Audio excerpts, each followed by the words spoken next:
أول طلبات، أول ما تفتح التطبيق يجيك أول طلبات لا تستقبلها.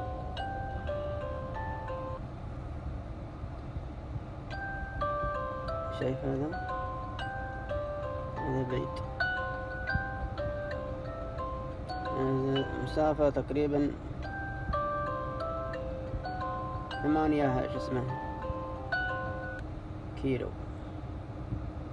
وغالبا هاي الطلبات تكون قديمة، يعني في المناديب ما ودوها أو ما وصلوها.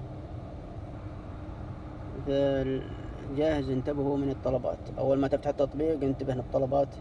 أول طلبات لا تستقبلها نهائيا، خاصة إذا كان عندك قريب طلب بس إنه العميل بعيد، هذا لا تستقبل نهائيا،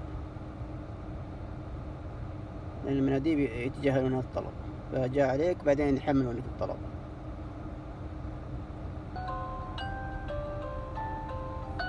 هذا شايفين هنا، هذا أكثر من 10 كيلو. هنا في الثقبة، وهنا الكورنيش، هنا العميل. عرفت؟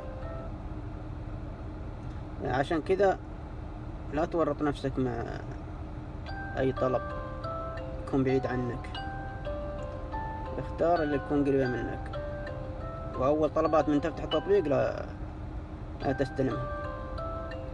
هنا شوف بعيد.